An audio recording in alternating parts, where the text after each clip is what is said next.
Hi guys, welcome back to the channel. So today I'm going to be taking a look at two budget phones from Samsung and Motorola. I've got the Samsung Galaxy A12 2021 and the Motorola G10. Now both of these phones come in at pretty good prices. The Motorola is around the £130 mark, whereas the A12 is a little bit more at £170.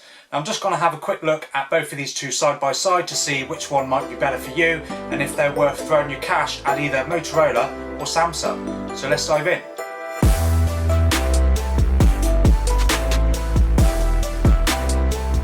So sticking both of these phones side by side, they are almost identical in size.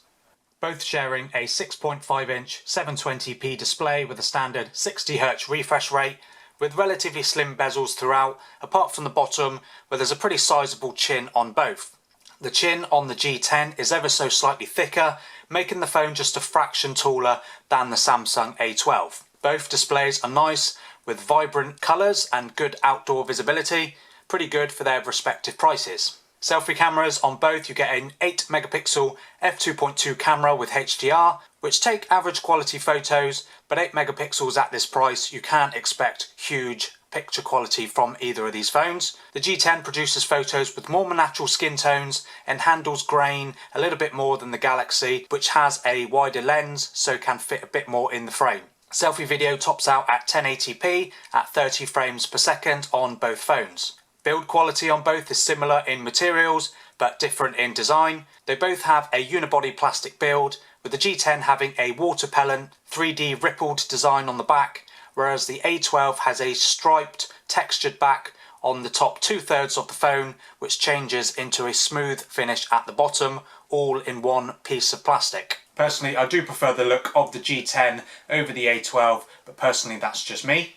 Also on the back you have your quad camera setup on both phones, and this is where things are very similar. They both share a 48 megapixel main camera with autofocus. The main difference with these cameras is that the G10 has a larger f1.7 aperture over the A12's f2.0, which should allow for better low light performance. They are both accompanied by ultra-wide cameras, the G10 having the advantage of being an 8 megapixel f2.2 lens with a 118 degree field of view. The A12 is dropped to a 5 megapixel f2.2 lens, but has a wider 123 degree field of view, which does show in the photos. But Samsung also doesn't do any distortion correction on the ultra-wide images, which you can see, which is a shame as I'm not a fan of the fisheye look in photos. And lastly, there are the usual 2 megapixel macro and depth cameras, both at f2.4. Video tops out at 1080p at 30 frames per second on the Galaxy A12, whereas you get the option of 1080p at 60 frames per second on the G10. So in terms of overall image quality between both phones, I'll be honest, this has been a pretty interesting experience comparing the two. There are certain photos that the G10 performs better, in my opinion, but then there's other photos where I think the A12 does perform better as well. If we just have a look at a few photos from both, the G10 photos will always be on the left.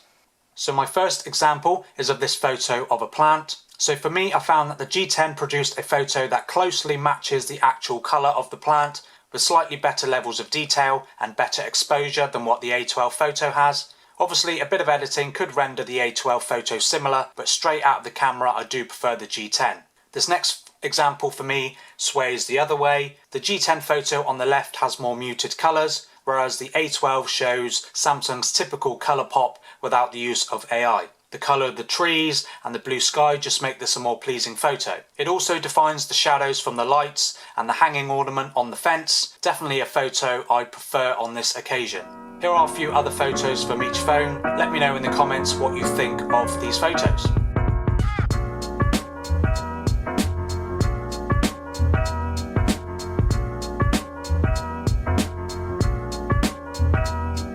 The G10 also benefits by having a dedicated night mode, which the A12 lacks. This makes nighttime photography a more pleasant experience on the G10, brightening up photos and bringing out more detail than what the A12 can.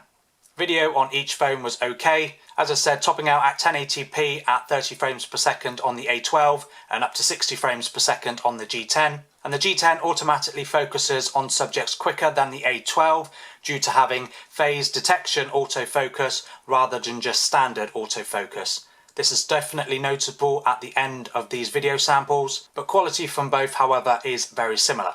When it comes to performance, both of these phones use entry-level chipsets. The Motorola G10 uses Qualcomm Snapdragon 460, whilst the A12 uses Samsung's in-house Exynos 850, which is an upgrade over the Helio P35 used in the original model. And for everyday tasks, both phones perform great. I've had zero stutters with either, apps open quickly, and navigating through the interface is seamless. Neither of these phones are gaming phones. You will, and I did notice the odd stutter, more so on the A12 playing the odd game, but nothing that's a deal breaker. And both phones have 4GB of RAM with 64GB of expandable storage. And as for software, both phones are running Android 11, with the A12 running Samsung's One UI Core version 3.1. And for those of you unaware, One UI Core is a slightly stripped down version of the main One UI which is found on Samsung flagships. This is designed for mid-range and budget Samsung phones. A few features that are missing from One UI Core are things like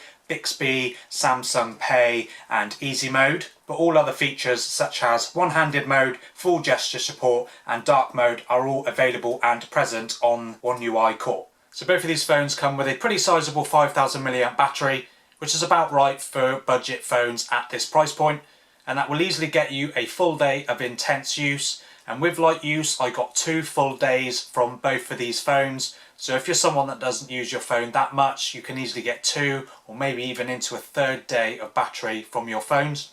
But unfortunately, both phones charge particularly slow. Samsung A12 tops out at 15 watts and the G10 is even slower at just 10 watts. Now, of course, if you're charging your phone overnight, it's not the end of the world. But if you're pretty low and you need some juice pretty quickly, unfortunately, you're not going to get that on either of these phones. The G10 does come with optimized charging, which will hover your battery around 80% until you're ready to wake up to help prolong battery health, which is really nice, especially at this low price. So that's my comparison between the Samsung Galaxy A12 2021 and the Motorola G10. Both phones offer some really nice specs at low asking prices. The Samsung offers a really nice screen, good cameras and excellent battery life, but the Motorola G10 offers all of that plus a higher resolution ultra-wide camera, a water-repellent design, stock Android experience and improved performance for less money. And if you're going to pay £170 for the A12 2021, consider looking at the Motorola G30, which improves on the main camera, boosts the charging speed to 20 watts and offers a 90Hz refresh rate display. Having said that, going by price and specs, it does make the Samsung A12 slightly harder to recommend over either of these Motorolas. But having said that, if you're a lover of One UI, it's still a pretty good phone to have, and I still do like it despite those shortcomings. But let me know in the comments what you think.